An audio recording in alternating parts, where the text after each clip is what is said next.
because you guys made big asses great. I'm like, finally. I was walking around with my dumb ass and I'm like, what am I gonna do? Then you guys are like, Beyonce. I was like, yes, I have a chance. That's right. So I'm a big fan of Americans. Hello and welcome to the Slightly Off Plan podcast. I'm Jillian, your host, and today I'm joined by the brilliant Sumukhi Suresh. We dive into her journey from food science to comedy, creating her Amazon series Pushpavalli, and why dating in your 30s beats dating in your 20s. I had so much fun chatting with her, and I know you're going to love this episode. Enjoy!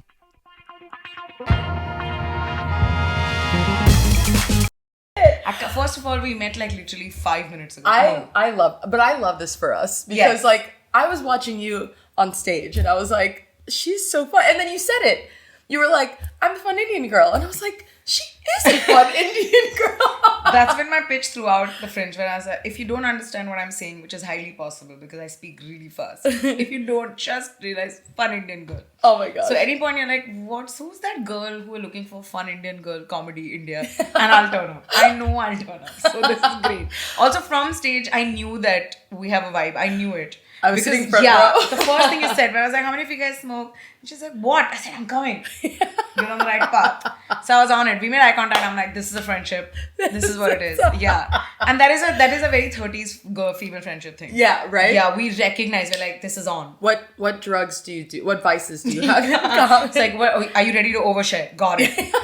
That's it. That's the vibe. Yeah. 100%. The other thing I absolutely loved from your stand-up was the drunk girl, and then finishing everything with yes, queen. Yeah. Can I tell you yesterday? So yesterday I was on stage and I was tipsy. Okay, but I went on stage and I really leaned into the drunk girl character. Yeah. So my yesterday's drunk girl character was, I think, the best one ever. Oh. Because but also yesterday's show was ridiculously funny. Oh, that's I'm great. not even being cool. I just think it was a great show. Yeah. I ended it with, I'm like, everyone needs to dance now.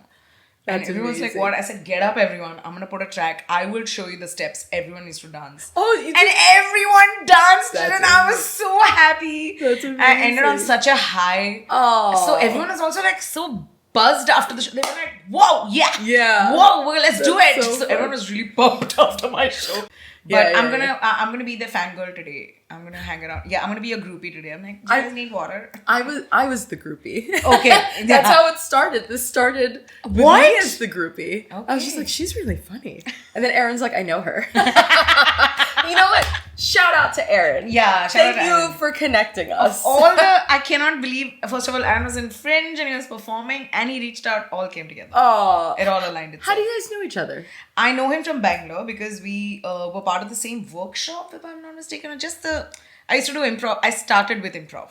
So, and I know that we have improvised a bit in the middle in the group that I was part of, but then I think he also was studying then. Mm-hmm. So it never was like a continuous thing, but that's how I know him. But a great guy, very fun guy. So I gotta keep in touch. He's the funniest. Yeah, he's very well put together. Yeah. He's, very he speaks like this. So, okay, gotta keep in touch with, these are the ones who end up being rich. So you gotta be friends. Shout out to Aaron. Shout out to Aaron, you better become rich. I'm gonna do your introduction. Great intro already. Thank you so much for being here. Thank you so much for making time for me. So obviously we met I came to your show at the Edinburgh Fringe and it was so funny. It was so fun. The entire hour was just so good. And how are the Gen Z? I don't know. The Gen Zs are doing this also and this also. I think they're doing that. What? But is that not just the same as that? My fingers are the worst anyway. I don't know what the Gen Zs are doing. I don't know what the Gen Zs are doing. Full stop. That's it. Yeah. That's the premise. I don't know what they're doing. Do you do like... Always! Okay, so is that a worldwide... Yeah, it is. It is. Victory sign. I love that. I love that it's not just... Because I wasn't sure if it was just like an American or English thing. No, the thing is, you guys start something. It starts in America and it reaches us. Immediately. Okay. In fact, we're on board. Yeah. I feel like it's also the slangs, it's also the references, and it's also the way content is consumed or money is put, everything. Really? It starts with you. Yeah, I feel like US doesn't understand. how much of a trendsetter they are. Yeah. Yeah. So now, because you guys made big asses great, I'm like, finally. I was walking around with my dumb ass. And I'm like, what am I going to do? Then you guys are like, Beyonce. I was like, yes, I have a chance. That's right. So I'm a big fan of Americans. You're half American. Yeah. So that makes us perfect because you're half American, half Asian. Yeah. You're the perfect Well, example. so my dad is actually English. So he's English Jamaican. Okay. My mom is Filipino. Oh, okay. And I'm from America. America. Yeah, Okay, yeah. cool. But I feel like Yeah. I see it. I'm a kid of immigrants. So You're a global kid. I am. Oh my God, you're an international. What is that song? Pitbulls? International? Mr. Worldwide. You're Jilbul. You're Mr. Worldwide. Oh my God. So you're basically. This is when I get comfortable. Which took us about 22 seconds. We were just like, what is it? I still haven't done your Yes, I know. introduction. I'm so sorry. Introduction done. Sumukhi Suresh. Perfect. That's There the you go. name. There Yeah. you go. Check me out. World-class comic, stand-up comic, writer, Yeah. producer, director, award winner. I'm honored to be in your presence. Can I tell you something? Can I tell you something funny? So, I don't know if this is like weird or cheesy to say, Okay. but you're big in India. We'll see. You're like, and so I guess because things don't come this way, I hadn't heard of you before. Yeah. And we were all hanging out and we were just like, just talking, Yeah. chatting, bullshitting, whatever. And every once in a while you kind of drop something where I was like, is this bitch famous? I was like, are we hanging out with a celebrity?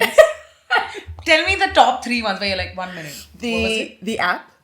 The app. Oh, The app? I forgot about the app. The app. Okay. The fancy app for It was of no use. for fancy people. Apparently. You staying at a hotel on the Royal Mile. Guys, I booked it really early, okay? I'm a control freak. And I'm an extrovert too, so Yeah. I don't wanna stay away from the From the noise. Yeah. I did that Yeah. once, and so You I wanna booked be- myself in January. Okay, that's smart. I do remember you saying that. Yeah. But at first, like when you were like, "Oh, I'm staying on the Royal Mile," I was like, "The Royal Mile." Excuse me? Ex- How much money do you what? have right now? Cha-ching, cha-ching. And then I forget. Oh, and then you said that you wrote and produced and have a show on Amazon Prime. That's there. But I'm not big in India yet, I feel. I think I might be soon. I need to go really massy because I'm also getting it's all the languages because I'm comfortable with English. I'm very comfortable with Hindi, which is the local language. I'm very comfortable with Tamil, which is my mother tongue. Okay. So, as much as it's an advantage because you have so many languages, it's also like, where are you from? Yeah, what's your fan base? I'm like, I don't know. Who thinks that? I'm like, please come. Everybody come. It's fine. We'll figure it No, out. but that was the beautiful thing about your stand-up is like, I'm going to be honest, I didn't understand a lot of the references. I'm sure. But I still had a blast. Yeah. And also just like context clues. Exactly. And I don't want to over-explain the examples as well. It's the same when I watch American stand-up or British stand-up or any stand-up. Yeah. Of course, I don't know the references. Yeah. But I love the premise. I'm like, oh, on a fundamental level, this is relatable. Yeah. So when I was performing, everyone's like, listen, as an Indian, you need to explain. I'm like, it's going to get unfunny. Because if I'm going to start explaining everything, I said, no, they'll catch up. Yeah. It's okay. Oh, I love that. Yeah. I love that you stuck to it. Yeah. And as someone who watched it and You had a great time. I had so much fun. Yeah, and I wish you had seen the whole show. The whole show is a 90-minute great, genuinely something I've worked so hard on. I know. Wow, Sumukhi, what a powerful moment. That I refuse to give references or like too much explanation because I think it gets lost. Yeah. And the person in front loses confidence in this person. Yeah. And how sure they are of themselves or where they're from. So I'm like, it's fine. You'll figure it out. I also throw in like a generous amount of Tamil or Hindi. Yeah. I'm like, you'll get it. Come Yeah. on. You guys, at one point, people across the world know so many languages. You know Spanish, or you know French, and English. I'm like, you'll be fine. Figure it out. Figure it out. Yeah, and there was a few things where like I didn't know the word, like you would say something, but just like the context around it, I was like, okay, I was like, oh, laughter. Yeah, I was like, I'm enjoying this. It gave me also a weird sense of pride because I don't know. I think maybe it's a me thing. I don't want to over-explain something because it felt like I came from a place of. I know it's explaining things, but it's also you catching up to the premise made me feel very nice about me and my Indian references. Oh, yeah. You know, it's the same way if I would listen to an American comic and I'm like, I don't know who this person is, I'll Google it. Yeah. I'm like, oh, you listen to me, you might Google something. Yeah. You're like, what is this word in Hindi? Yeah. And that would be nice, I think. Yeah. I think it's a very small little thought in my head that I No, but I honestly, I think that's huge because like, you know, one of the things that we were talking about the night that we met, so yesterday. Yeah. Or 2 nights ago, was like bringing like brown stories to the forefront. But what I found interesting is like I'm coming from like a child of immigrants, kind of like I guess like sometimes I say first gen, but you were saying second gen, but it's same thing.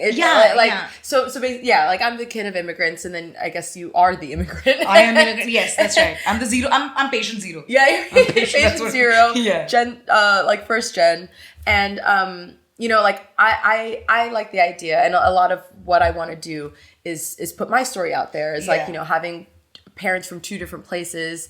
A lot of Blasian stories, like being Black and Asian, and kind of putting that out there because you just don't see it.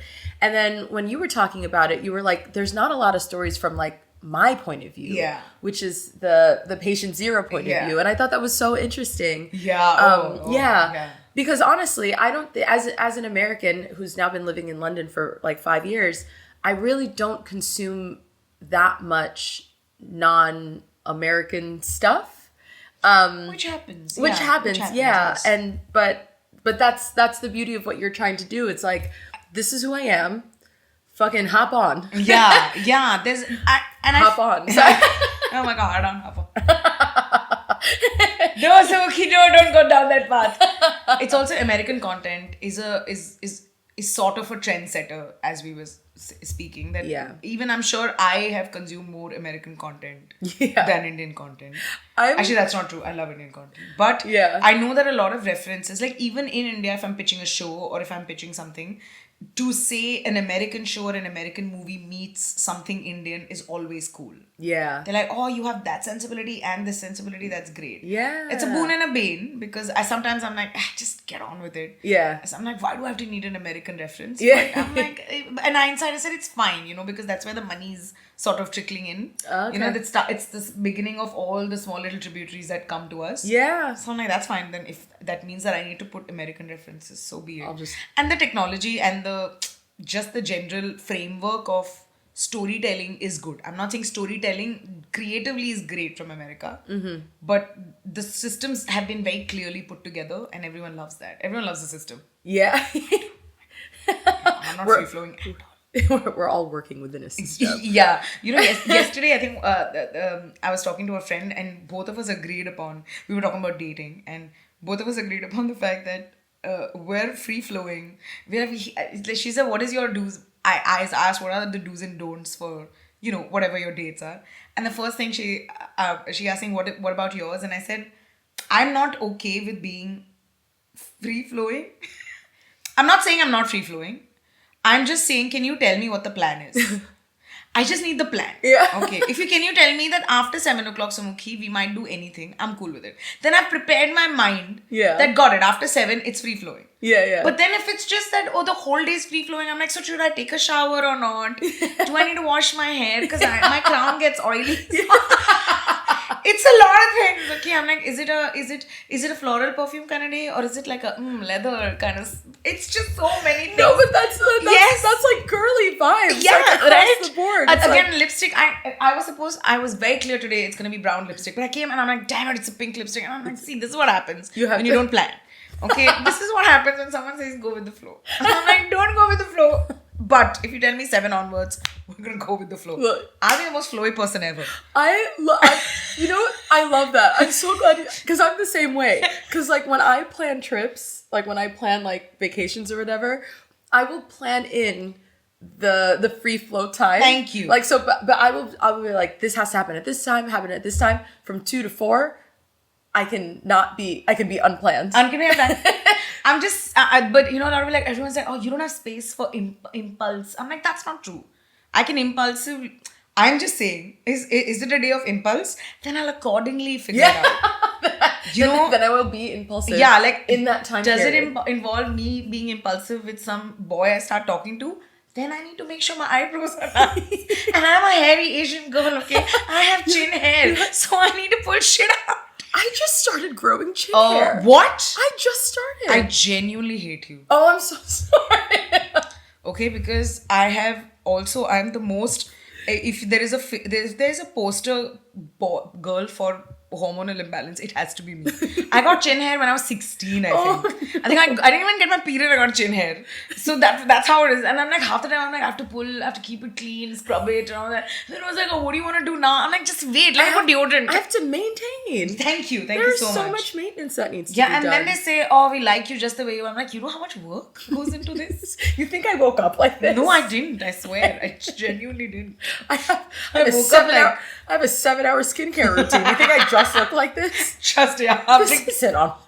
So I think systems are great. I love systems. And then you're free flowing within that. Yeah. How did we get on this? We got to go. I don't know.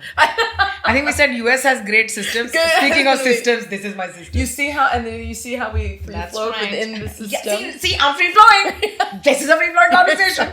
But no, so key. You have some space for impulse. Damn it. Oh, hey, if you're enjoying the episode, don't forget to like, subscribe, share, and leave a rating or a review. It helps me reach more people so that I can make more episodes. Thank you so much for the support and so much for listening. All right, back to the episode. So I did a little bit of research because I just wanted to know what I was getting into. Okay. You know, I wanted, and like I said, you sprinkled little bits of like, You're like, bitch. Is this bitch a celebrity?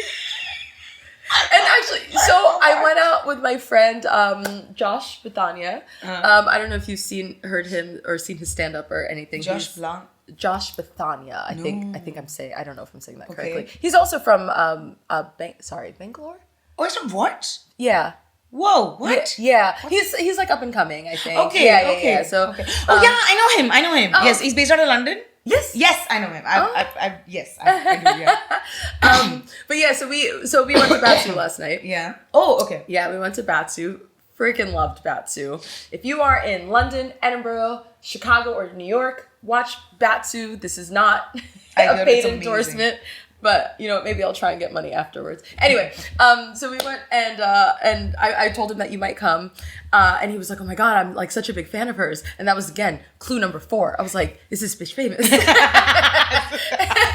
This is such a great whodunit. I love this for me. And then so I was asking him, so we were walking to Batsu. And I was like, oh, do you know Sumukhi? And he was like, no, I'm a big fan of hers, blah, blah. And I was like, can I ask you a really weird question? And he was like, yeah. And I was like, is she famous? Is that bitch famous? And he was like, yeah. And I was like, oh, cool. Because she behaved like a regular person, once in a while dropping shit here and there. Hey, celebrities, they're just like us. Did a little Google. And one of the things that I loved, one of my favorite things that I read about you was you are India's Tina Fey. I hate it. I hate it, you guys. Hindustan Times called me once and I got so stuck with it. It's on my flyer. I'm like, why are you putting it? It's on your like Wikipedia page. And I changed it so many times. And then they come and change it back. And I'm like, don't put India's.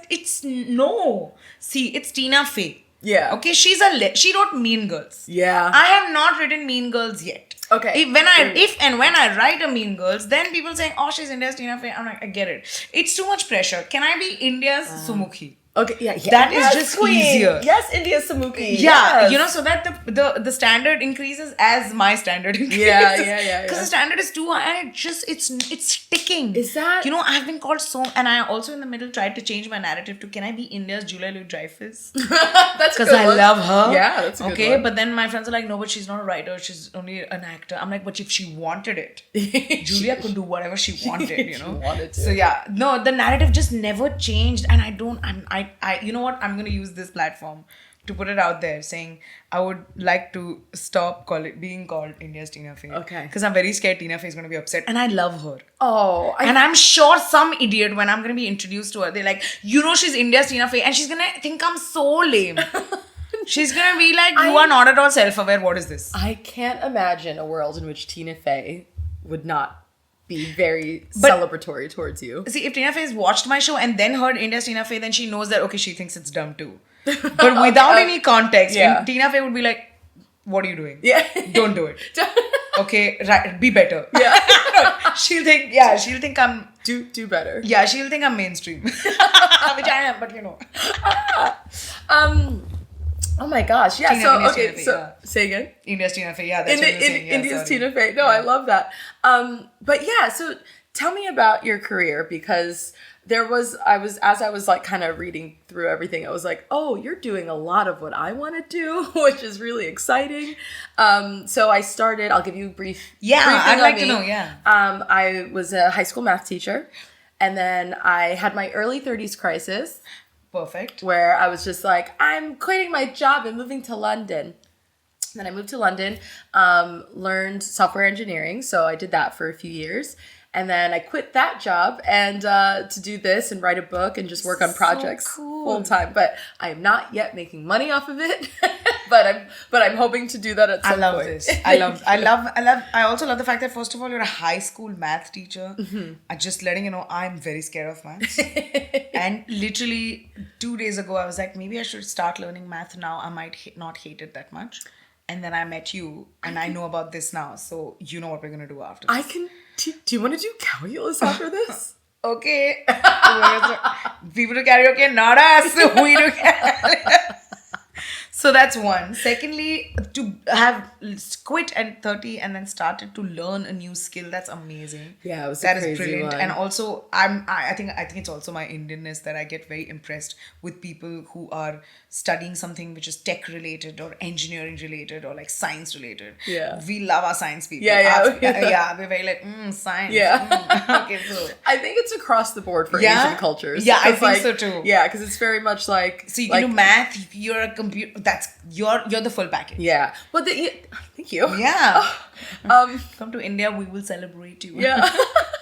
I'm big in India. Yes, she is. But the funny thing is with the Filipino side, it tends to be just become a nurse. Okay. So that's like the Philippine. So I know like the Indian thing and the other Asians can tend to be like, it doesn't matter just as long as you're a doctor and or a lawyer or engineer or something. With Filipino moms, it tends to be nurse. Just be a nurse. Yeah. It's very interesting when I find out other people's stereotypes. This is too fun. Yeah. Imagine your household is, do you want to become a nurse when you grow up? It's so like it across the board. And so like let me just, I'll give you two examples of how like insane it is. One, my sister's a doctor. Okay. All throughout medical school, my mom was like, just be a nurse. Just go to nursing school. You're gonna just, what's wrong? Like, there's too much, just be a nurse. Like, this is too funny. And you're like, I'm a doctor. Yeah, but no, literally, my sister would be like, I want to be a doctor. And my mom would be like, yeah, that's fine. But just like, also just like be a nurse. And then the other example of how Filipino, I love you, Mom. Mahal kita. Please. Okay. That's sweet. That's sweet that you give a shout out. I never. I don't want my mom to think, I want her to get in her head. Too much she'll become then. You know what? I'm a 2-time career switcher. Like I have to pander to them. You know what I mean? Fair. And the other one was, so when I was teaching, so I taught for 6 years. I was in one school for 3 years. And we used to have career days where friends and families of the teachers would come in and talk about their careers to the kids. Anyway, I had my mom come in so that, the kids could see like a strong, independent, Filipino woman like doing her thing. My mom is such a badass. So I really wanted my kids to see that. So my mom comes in and she's like telling everyone about nursing. And in one of the breaks, I like went up to my mom. I was just asking her, I was like, oh, how are you doing? And then she goes, it's not too late for you to become a nurse. And I was like, Mom, you're in my job right now. I'm working. and yeah, so that is that makes sense. That is I see it. The Filipino mom's commitment to their kids becoming nurses. I think when it came to my career, I don't even think my mom thought I had one. Because I think the whole idea is that it is, as much as I keep saying it again and again, and I feel like maybe it's repetitive, but a huge part of me growing up was that, okay, get married. Yeah. And then after that, figure it out. Yeah. And it's not like, it's not like my mom didn't really mean it, because she got married early. Then she studied, she became a chartered accountant. Because my dad's like, I'm an idiot. I can't study. You clearly want to study. You study. Okay. So it was my dad, and it was also breaking stereotypes. Yeah. My dad's a crazy feminist. All of us know the word now, but we're like, oh my god, is he a feminist? Because I have 2 elder brothers, and my father's like, I'm gonna die if I don't have a daughter. Yeah. So my mother's like, I don't want 3. I wanted 1. Okay. And then the first 2 were boys. My father's like, please just give me a daughter and we'll be done. Then you can shut shop. So that is so cute. Yeah, he's very cool like that. Is he the OG feminist? I think so, and I don't think he realizes it. Because he's very like, this is logical. Yeah. Why would I study? I don't like studying. She likes studying. You go study. My mom didn't know English, and my father's like, study then. Study. I love that. Yeah, it was very cool. And that, I think I see what she never said that, oh, no career. Mm-hmm. But the whole thing is that, okay, get married. And then, it's just easier to start building stuff after that. But man, my horoscope is the worst. And we are majorly into astrology. My mom, super religious. Ooh. So, according to my horoscope, if I had married early, I would have killed that man. Not kidding. It was that I would have killed that man. And my mother's like, we don't want that. Murder, okay. Then after 30, it's better for me to get married, okay? So this is the first ever horoscope that came out. And then my mom's like, this sounds rubbish. She's like, I'm sure this is something else. So she checked with another astrologer. He's like, okay, so if she gets married before 30, it'll fail. Okay, so she should marry after 30. So everyone was like, it'll fail because she'll murder. It'll fail because of murder. And my logical question is, 1 minute. If I would have married someone at 30 and killed him, what's my plan? What am I going to do? Then they're like, no, if you would have killed him, but after 30 the marriage would have been successful. I'm like, who would have married, dude? I would have married a criminal, and both of us would be like, cool. Criminals together. Could you imagine? You were just like, oh, I don't like this husband. Yeah, first of all, and I also went back to, do I have murdering tendencies? And I don't. I genuinely don't. I value life a lot, okay? Life is very precious. I think people get existentials for no reason. I'm like, guys, we are living. Can you imagine? Are you crazy? Please live. So I am a big fan of living. Do I have murder? I genuinely don't. I don't look at a knife and go, I look at a knife, I'm like, chop onions. Okay, cool. I don't even think I've touched a gun in my life. Sword, crazy. Sword is as long as me. I don't want to get into it. Okay. I'm very chewy, I'm very like that. So I'm like, this girl's not murdering, guys. So your intrusive thoughts never involve like... Never. Wow. Not even once have I killed anybody. My intrusive thoughts, I have saved people. Okay, I am the hero that saves but then falls down. So I'm the clumsy hero. Okay. I feel like there's a movie here. I feel like there's a movie here where we'll talk. We'll start a writer's room. We'll talk. And so since the whole marriage was not allowed thing came in, I was like, oh, this is great. And then I also I was done. I think by the time I was also a very shy kid. I was a fat kid, shy kid. It was just too much. School was too much bullying. So it just all got very dramatic. So then I decided I'm going to leave home. And this Nagpur is where I'm from in India. And I said, okay, I'll go out and study. And I went to Chennai to do my graduation which was great. I think that really opened up everything. And then I got social, and I was like, oh, okay, I have a sense of things, etc., etc. I did food science for my degree. I don't know why. Okay. But I think it's also because I am very good with food. Actually, I'm not sure about any other skill that I have, but I'm very sure about cooking. Oh. Like, I've been cooking for too long. I've been cooking since I was in second grade. That would be how many years old? 8, 9 years old. Yeah. Yeah, I've been cooking since then. Yeah. Okay. Oh, wow. So you call me when you need to fix a dish. Okay. That's who. Yeah. I'm not fun. even being. It's not in a humble brag. That's what it is. Yeah. Okay. So I was like, cool. So I know food. I'll just do food. Yeah. Got it. I did food science, and then right after that, I joined a library. Okay. Okay. I was a librarian. As one does, obviously. The natural progression. Yeah. I was at a children's library. I was a librarian. I was also the program coordinator, like the weekend activities for the kids. Cute. I was like, okay, cute, fun. Then I worked as a chef for a bit. Okay. Because I'm like, let's do that. That makes more sense. Yeah, that did. I was like, let's... Food science to chef yes, makes it's more true. sense. And food science, the chef, I think for a few months, I was at one of those 5-star hotels, those ITC nice. hotels where I was at the grill kitchen. Great experience. Was this in India? It was in India. Okay. It was in Bangalore. And then I shifted that. From there, I went to food. I worked at a lab, at a chemical and microbiology lab for food. After the chef? After the chef. Oh, but for food? But for food and Okay. water. Food, water and air. Oh, that's cool. Yeah. What do you mean air? Yeah, we do air testing as well. Oh. Just saying. That's really cool. Yeah, so I was in a government lab for a bit. Then I worked for like a bigger, like a TÜV. Yeah. TÜV Rhineland is where I worked for a bit. It That's was all so going cool. great. Yeah, I was having a great time. And then suddenly I remember, I was like, okay, cool, I don't have things to do in the evening. I said, cool, I'll go audition for like a play. Because I used to do theatre when I was in Chennai. And I auditioned for something, and it turned out not to be a play. It was an improv show called The Improv. And I remember they gave me a word to come up with a scene, and in my head I was like, oh wow, theatre people have just gotten more lazy now. They don't even write shit. What is this? And then I improvised and it was funny, and they're like, oh cool, so let's sign you up for this show. I'm like, what is this show? What's my character? Yeah. They're like, no, it's not a character, it's Just an go. improv show. I'm like, what's improv? I don't know what improv is.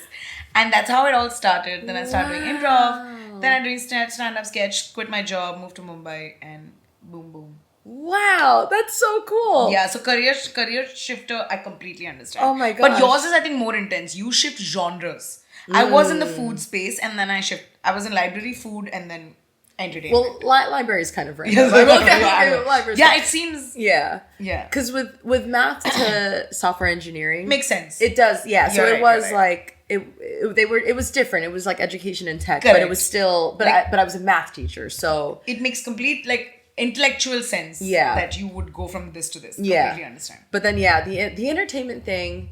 it also started with improv. Improv is a gateway drug. That was amazing. Improv is fully a gateway drug. Yeah. So what happened was when I moved to London. So in New York, the improv is great. Oh yeah, And you can, as it is. and you can throw a stone and go Improv. to any improv stand up anywhere in New York, Yeah. right? It was always one of those things where I was like, I don't know if you used to do this like before you like fully went into the arts, but I'd have a joke or I'd have a story and I'd be like, that'd be really good stand up one day, and I'd like write it down. And so it was one of those things where I just like kind of did it, but I never thought I was actually gonna do anything with it. And to be fair, I still haven't done stand up, but that is my... You should. That is one of my things for this year. You'd be so good. You're coherent. Thank you. Which is great. Which is a good start. At least you should do an open mic. You should start. Yeah. I think you'll have fun. I have a feeling. Thank you. Yeah. Yeah. I have little bits that I want to try up on stage. But that's also because there was no exposure to stand-up and improv. I didn't even know these things. I didn't even know stand-up was a thing. I didn't know improv was a thing. I learned about improv, and I found out about improv about stand-up because in my improv group there was there is a comedian right now in India called Kenny Sebastian. He was part of that group, and he's a stand-up. So then I was like, oh, okay. Yeah. Cool. That's what you do. Yeah. And then sketch was, I did sketches with this comedian called Naveen Richard. Mm-hmm. Both of us just liked to perform and we like acting. Yeah. So we wrote like a sketch show, but honestly they were mini stories. We'd written mini plays. We really had. Like I see a lot of sketch shows here at the Fringe, it's all meta and it's all it's about a sketch. It's a sketch about a sketch. Yeah. And I'm like, I would love to watch it, would never do it. Yeah. Never. Yeah. But so all of these things got introduced. I would have never even thought of I know that I was a fun person. Yeah. But I never thought it translated to funny. Yeah, okay. Yeah, I still have my doubts, honestly. Oh. I keep going through are you really funny or are you fun? I'm like, So that doesn't go away. No, it doesn't go. Okay, cool. I feel like it gets solidified when you do stand-up. Yeah. Yeah, because a lot of people are like, Sumukhi, you're not a stand-up. You should do sketch. You should do acting. Yeah. You should do this. You should do that. Yeah. A lot of people said, do writing. I did writing. You know what? A lot of people say a lot of things. A lot of it, yeah. Don't listen to the haters. Don't listen to anything. Just do whatever you Don't want. listen to the Or haters. do everything.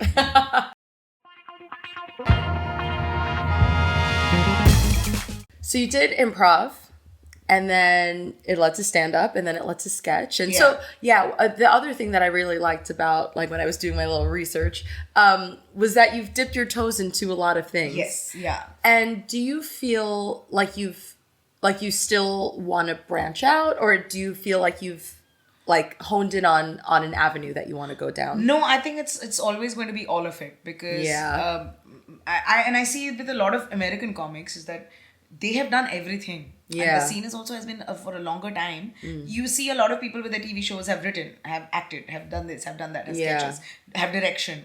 So we see the final product of a special on Netflix and we think that's their main avenue, but they've done like everything. They have skills from every other place. And I'm like, oh, I want that. So that's what I looked at.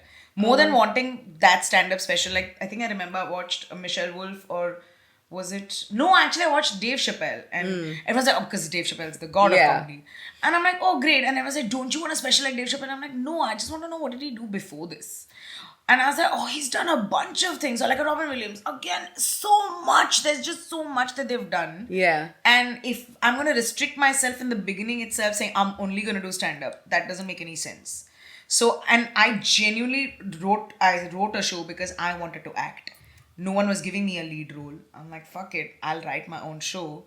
And it was me, Naveen, Sumaira, the three of us got together. And then second season, Aisha joined us. And we wrote a great show. I genuinely think it's one of the good things that I've done. It was a good stepping stone to like better things and a bigger things thing. Yeah.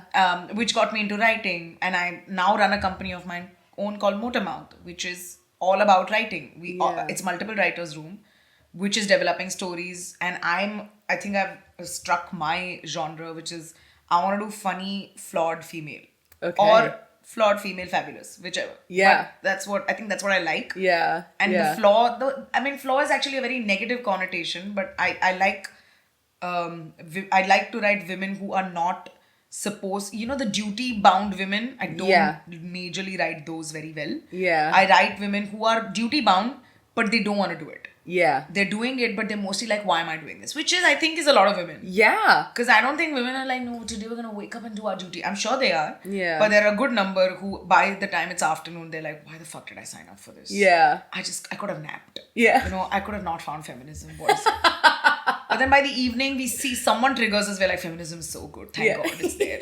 Thank God we're fighting for it. So it's a roller coaster, which I want to capture. I want to capture all of it. Oh my God. And put it in a story. So, I love that. I think furthermore, I will branch out. Mm-hmm. I mean, just a few days back, a friend of mine asked me saying that if you didn't have the pressure for money, there's a comic called Kanan Gill. He asked me saying, if you don't have a pressure for money, what would you do?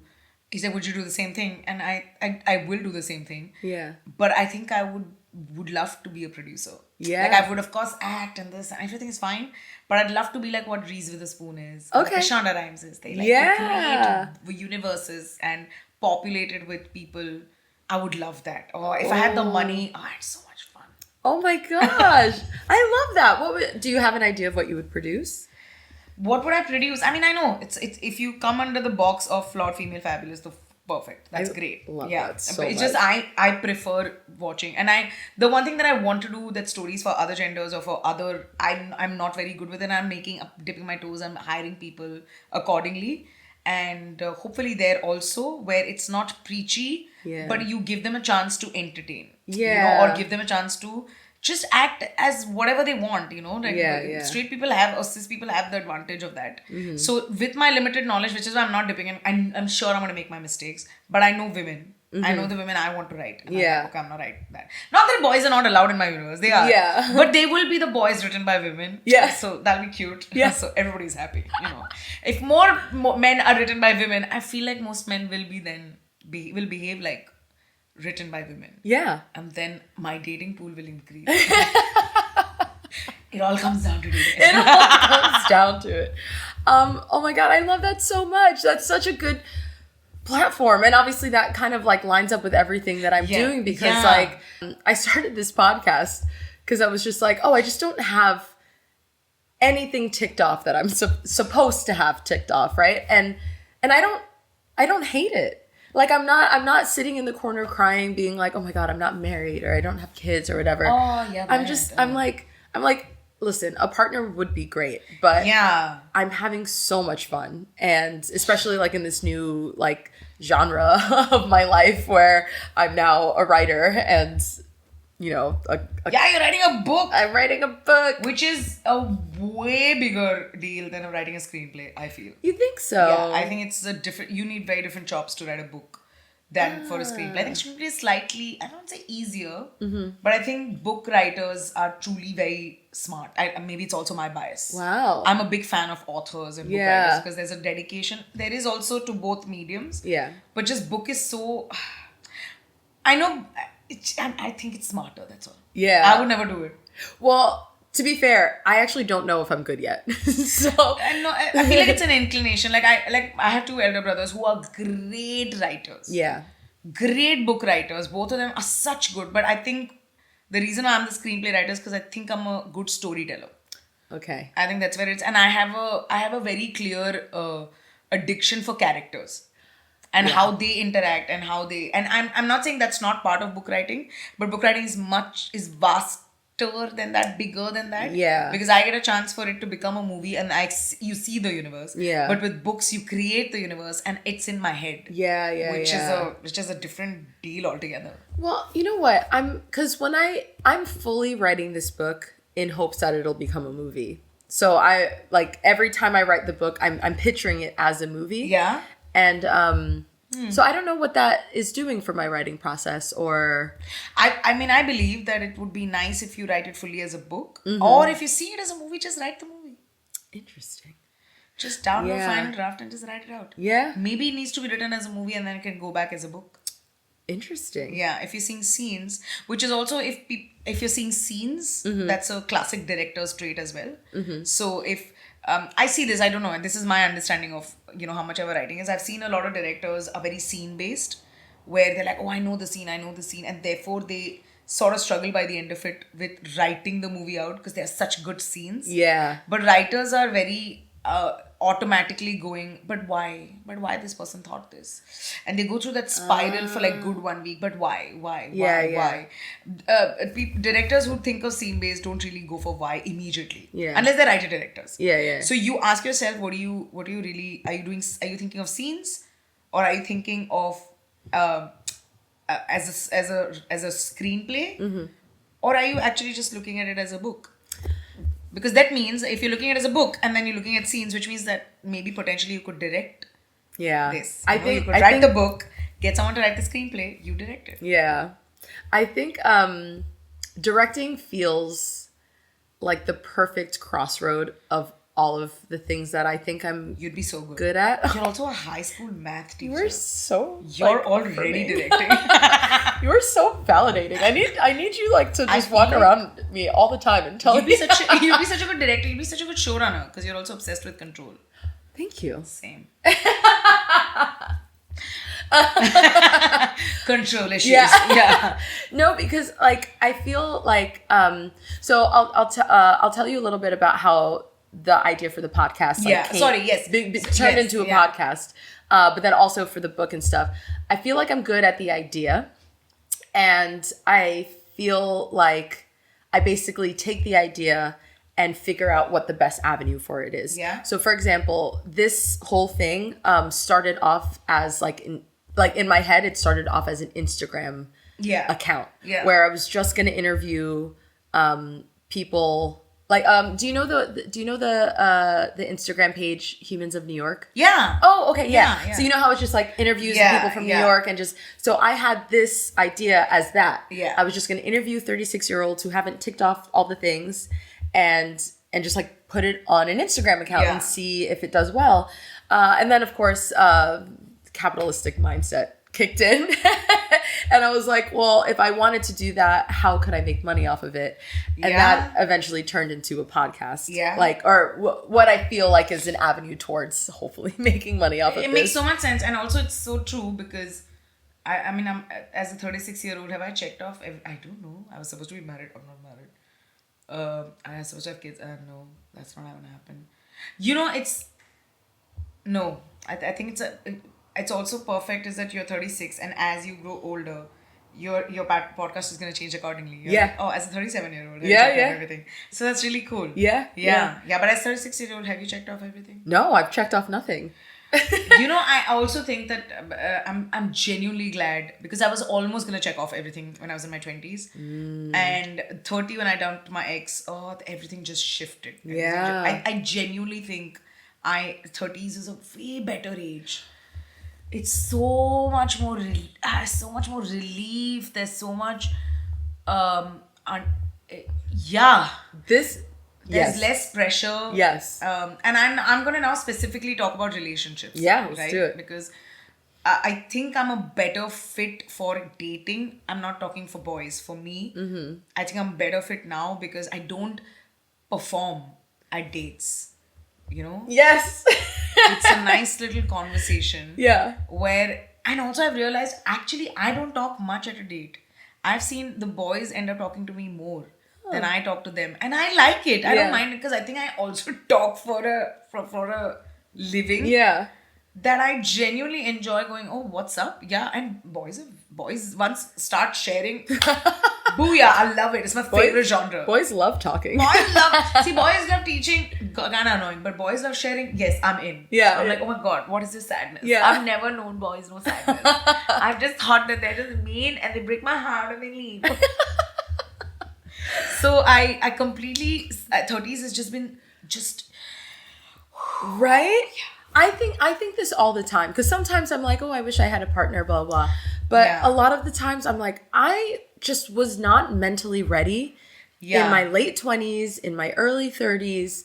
Yeah. I feel the most comfortable in my skin now than I ever have in my life. 100%. And I feel like if I find someone now, I'm going in as like the best version of myself. You know, it's also that of course, please, first of all, I think I want a companion all the time. Yeah. Okay? I'm not going to now pretend like, oh, no. Because I'm an extrovert. Yeah. I cannot tolerate alone. Yeah. Okay? I'm worst when I'm alone.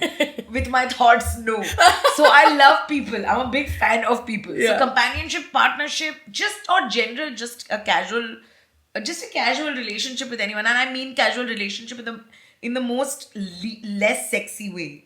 You know, sex included, but everything also can just be a fun little time and I would have never been open to that in 20s. Yeah. Secondly, I think my reason for a relationship now and partnership now is much better. It's no longer that I'm alone. Yeah. So let me just hold on to this guy. Yes. Now I'm genuinely like, do you think we can vibe? Can we? They keep saying in rom-coms grow old together. Yeah. But those idiots could have explained to us that operationally growing old together is a tough task. Yeah. So you need to find the right dude or right partner to grow older. It's like, Yeah. oh, they grew old together. That is genuinely... That's congratulations. Yeah. You grew old together. Yeah. Which is something like imagine being liking someone for that long. So Yeah. I think my reasons to want a relationship or even just go on a date. Yeah. My dates are equal. Yeah. I'm like, I don't go enter a date where I'm like, I'm inferior to you.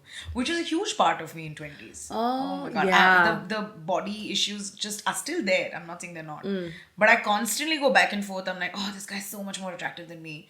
Because according to the world, this is attractive, this is not. And once that box opens, you can't put tape on it. You know? Yeah. It only ends with chocolate ice cream. Yeah. It can only be fixed by ice cream. Yeah. It's not going to be fixed by anything else.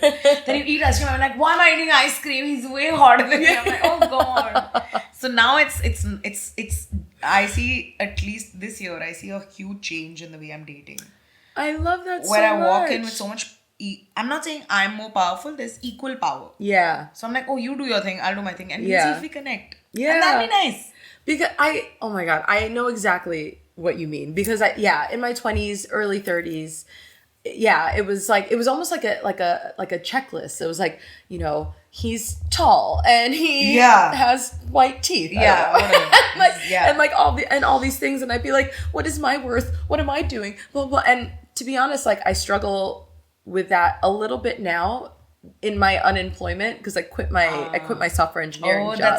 So I'm just kind of like floating, you know. And that must be a lot for someone like you. I completely understand. And so like I've been scared to date, because like if to be honest, if the tables were turned and someone was like, I don't have a job, I'm a writer now, I'd be like, fuck off.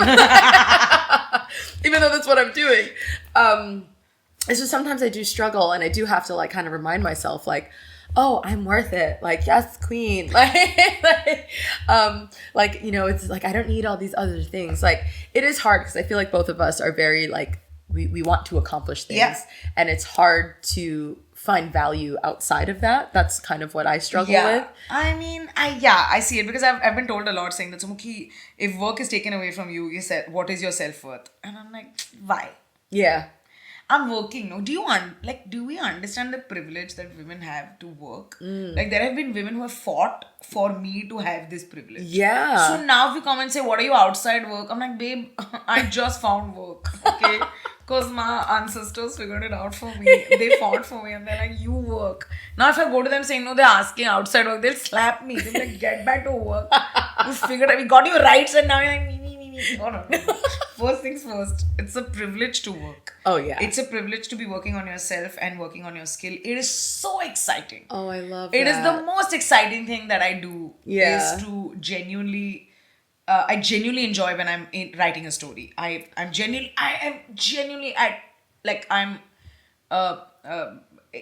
ecstatic when I'm performing on stage. Yeah. When it's acting. Feel it. Yeah. When I'm acting, I'm like, I can't... This is what...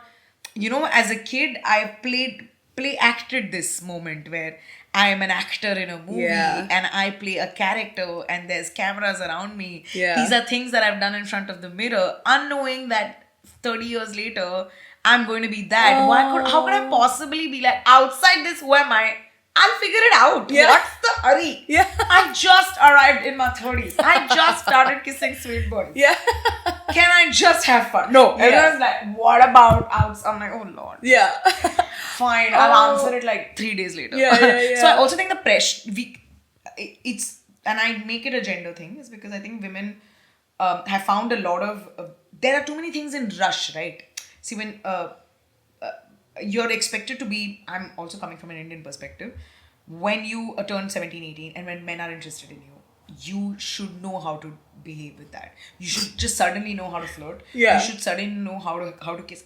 Nobody gave me, where is the syllabus? Yeah. Who taught me? Who wrote it? Which is why I love Americans, because Americans, the sexual exploring starts younger. So I'm like, okay, at least you have some place to sort of have a practice or sort of have something. And then, it all comes from TV though, like TV, movies. Yeah, but my thing is, my thing came from American TV, but I'm not from America. So the rules don't apply. The universe is not the same. Yeah. So I know that Monica and Chandler are kissing, and I would like to kiss Chandler, but I'm like, but there are no Chandlers here. Where's Chandler? Nobody's like that here. Everyone's just, India's a very different vibe altogether. Yeah. So a lot of, and I'm taking just an example, like even at work, we're expected to be at par so quickly. Yeah. But boys have already got the heads up. Yeah. They are 5, 6 steps ahead because of their privilege. Yeah. And then they're like, oh, that's why it bothers me, you know, where they're like, if you want equality, it should be as much as us. I'm like, no, you have a head start, buddy. Yeah. So you can't play this game with me. Yeah. I have worked doubly hard to reach where you are, so that I can match with you on the same things. Work twice as hard. Exactly. So everything is coming in such a rush. Yeah. That then suddenly boys are exploring now what are we outside our work. Cool, I just found it. Can I go through this crisis when I'm in 40s or 50s? There is a reason why we have menopause. We'll go through that then. Yeah. I have blocked my menopause for all existential crises. Until then, don't talk to me. Until then, I'm exploring. You're just having fun. I'm having fun. I love Someone that. then was like, oh no, this is not fun. In the face of fun is fun. Deep down you're sad. Everybody is. Yeah. Who's not sad? I'm sad all the time. That's why I cry. I love crying. It's the best. I love a good cry. It's so good. just like that. I think the second or third day I came to Fringe, I just went in my hotel room while eating couscous. I was like, this is great. There's couscous, there's Cadbury, there was me crying. I was like, booyah, go to sleep. Have you ever had those moments where like you're just sitting around a bunch of snacks and you're just like crying and you're like, what is my life? By the way, and this is me being such an asshole who's like, oh, and Royal Mile Hotel. I'm like, what about me? Nobody loves me. Really? Yeah. Really? Have you tried? Sumukhi, have you tried to let anyone love you? Okay, cool, sorry. Oh, that's a whole different podcast. Different box. That's a different episode. So I think 30s is perfect, and I'm so glad I didn't check off any of it, because now I'm going to check it off in the right way. Oh, I love that so much. Because, you know, what one thing about me, like, growing up, I'm sure you have this too. People, like, you would turn 27 and people would be like, oh my God, I'm so old. Or like, I know a 28-year-old, you're going to watch this. He knows who I'm talking about. I'm turning 30. What am I going to do? I'm like, when I turned 30, I felt, I don't know, I woke up December 24th and was like, on December 24th? I know. I have a friend who's born on December 24th. I love it. You just saw it here. Connection, queen. But yeah, I feel like on my 30th birthday, I just like woke up and I was like, oh, I don't give a fuck. Like, I was like, I had this amount of fucks and now it's less. Yeah. And I feel like every year it's less and less. Yes. And I'm more confident and more comfortable in myself. I love my 30s. Dude, I tell this to everyone. I'm like, I love my 30s. When I turned 30, I forgot that 30 was a big deal. Because also when I turned 30, Pushpavalli season 1 had released, my show on Amazon Prime. So that year was all about that show. I'm gonna plug it. Literally that year was all about that show. Okay. So I forgot I was 30. In fact, when I turned 32 is when I'm like, oh shucks, when did 30 come? So I think 32, 33 is when I'm like, oh, okay, got it. Okay, so, and now at 36, it's great. Oh, I love my God. that. It's also a lot of, like, for me, physically also I found a lot of, when I was in my 20s, okay, cool. I mean, I've been overweight all my life and I think I will be. I'm okay with that. But now I'm working on my body. Yeah. And I'm giving it enough to strength building, all of that. I'm taking care of it. I'm listening to it. Yeah. So how she can take her time. She wants to lose weight, cool. She doesn't want to lose it, that's also fine. Just, it's on her. She can take that call. But this is such a very recent conversation, and I'm not saying that it's all sorted. I still have my moments of like smoky. Yeah. I changed. I was wearing something else today, and I hated that. I looked great. Yeah. But I changed it because I'm like, I look bad. I look bloated.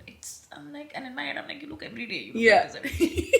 No, but it's gonna happen throughout. And I think that's such a good thing to kind of like tell yourself, and just to say, like, yeah, there's all this confidence and stuff, but then, yeah, every once in a while, we're just human. And, like, I do it, too. I'll look in the mirror and I'll be like, why does my face do this? Yes. And I'll be like, why does my body do this? I was looking at my face today and I was like, my face is looking not good. You look and amazing. I'm like, yeah, but then, you know what it is. But it's one of those things. Yeah. But at 36, it just becomes the other voice in your head is like, that's bullshit. Yeah. I hope you know that. That voice is stronger. Yeah. And the I don't give a fuck is stronger, too. Yeah. Because sometimes I'll walk out and I know I'll be looking like a hot mess, and I'll be like, what is anyone going to say to me? Yeah. What is anyone going to say? Boys don't have deodorants, guys. Yeah. I bought some deodorant for people because I'm like, they are not hygienic at all, and we are very like washing sunscreen, serum. Sunscreen every day. Yeah, Sunscreen exactly. And every I'm day. like, oh, pull your skin up. I'm like, oh my God, we're doing so much. Why are you just like shaving? We should really take a leaf out of their book sometimes. I know. They really chill a lot. They're so chill. They're so chill. They're relaxing. Right now, I've been sharing this house with 5 other guys for 2 weeks. I would like to apologize to you. You know what? I will say, it actually hasn't been as bad as I thought it was going to be. I was dreading it. But I was hanging out with other comics this whole 2 weeks, and I genuinely thought they were going to end up hating me because they're like, this girl's psycho. Okay? And they didn't. Yeah. Because you're amazing. Because I was like, oh, I'm fine. Yeah. Oh, because also half the time I don't think they're paying attention. Yeah. They're enjoying themselves. Okay. Then they turn out, they're like, hey, where are you? So they're good, come. I'm like, this is great. This is a great life. Why was I stressing out? I think it's also because I was with 2 brothers when I was growing up. So my whole thing was about, I don't want my brothers to. there was a lot of validation involved. Yeah. Also, I stopped wanting validation. That has really reduced. Oh, that like exponentially. I feel like if anything, I need the validation from myself. Like I'll talk myself up. Yes. But I don't need it from outside people. Not from a spouse perspective. I think maybe I'll need more. Also, just I think I really lucked out. I really lucked out with finding a very good. Every decade you have one best friend. I'm telling you, one female best friend comes every decade. And the decade, this 30s, I found Sumaira's a great friend to have. Because she's such a cheerleader. Yeah. And she's also such a cat. Yeah. So she's really my cheerleader. Yeah. She loves me and I love that. I'm like, that's right, she loves me. Okay. And I love everyone, but I'm very, very protective about her. But she genuinely also, her cheerleading doesn't seem ingenuous. Is that right? Yeah. Right? It seems genuine. Yeah. She was the one where I was like, oh, I'm so ugly. She's like, what an ass, what a great ass, what are you doing? And I was like, really? And this really, your girlfriend's telling you things just stick. Yeah. Boys telling you want to fight with them. Yeah. Girls telling you're like, are you lying? Are you true? Is it true? That's queen. And she also realized, I remember when I dumped my ex and I was like, oh my God, I have to start dating immediately. And the first thing she said was, no, just chill. Yeah. You chill. Yeah. I'm like, no, I'm running out of time. She's like, what's the plan? Yeah. Where are you going? Yeah. I was like, nowhere. She's like, just take time. Enjoy yourself. She's like, I'll tell you when you have to come back to the field. I said, cool. It is so important. Yeah, I took deep girlfriends breaths till like 3 years, and then she came and she's like, it's time. Ass is looking great. Come on, let's go. Also, just appreciation of people. These few people is much higher in 30s. 20s, you're just like, everybody's my best friend. She sucks. She's the worst. I'm telling you, it's also just... No, it's true. Yeah, and by 30s, you realize also that girls are allowed to have two separate thoughts together. Yeah. I can love you. Yeah. But I can also think something is wrong with you. But I love you is always stronger than something is wrong with you. Yeah. So that really sets things like that sets relationships. That solidifies relationships. Yeah. And it's good for your girlfriends and whatever relationships. Yeah, good for Love them. this. So love 36. Big fan of 36. Big fan of 36. Even without all the tick boxes. Yeah, I mean, I also especially because of none of the tick boxes. Yeah, and I genuinely don't think those tick boxes. We also constantly keep coming back to those tick boxes because it's an inner monologue of we are trying something new. Yeah. Okay, we are in our 30s. Technically, the life should have been something else. Yeah. But we're trying something new. So there's also clearly a mild worry of like, am I doing things wrong? Yeah. What we're not understanding is there's no right or wrong. Which is just the simplest answer I know. Yeah. But there truly isn't a right or wrong. There isn't. Yeah. It's That's cool. It's fine. That's the whole purpose That's of this the whole podcast. purpose. There's no right or wrong.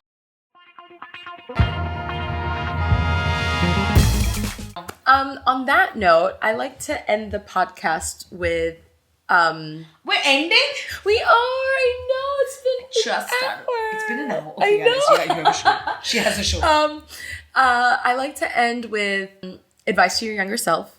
So we can pick like any age range. You could pick like your late 20s, your early 30s. Early 20s. I'll pick early 20s girl. I think so. I think I'll pick the girl Sumukhi from 20s. That I think I've constantly been very sure that I'm very unattractive. And I think I have found my attractive in 30s. And I realized that it has a lot to do with who I am rather than what I look like. Yeah. Everyone keeps saying that it's not what you look like and you never understand. And then there's one fine day you wake up and like, got it. Okay, cool. I got it. I'm getting it. So I like to tell my younger self that it's fine. Just stick it out. Yeah. You'll find it. You'll find the answer. Yeah. Do I want to stay in my 40s? I genuinely think my most exciting glow up is going to be in 40s. Ooh. I think so. Yeah. I genuinely believe it. Yeah. I think the same thing. Because 20s I was okay. 30s I'm there's potential. 40s I'm gonna rock it. So I actually think that my peak is gonna be like my 50s or 60s. Or 50s I'm going to be such a intellectual guru. Everybody's gonna be like, oh, where is her feet? Let's lick it. Yeah. Okay, but I don't have any of those signs right now. Yeah. But 50, I'm gonna do it. Oh my gosh. 50, I'm gonna do it. 40, or I'm gonna be just a very inappropriate, slutty wife. And my husband's gonna be like, "What are you doing, babe?" And I'm like, "Shut up. Shut up. quiet. It's just girly. Yeah. This is girl life. I'm feminine." Don't do it. I love it. Oh my gosh. Thank you so Thank you much. so much. It was I'm so great glad. Thank you having so much for having me. This was Thank amazing. you. I had so much fun.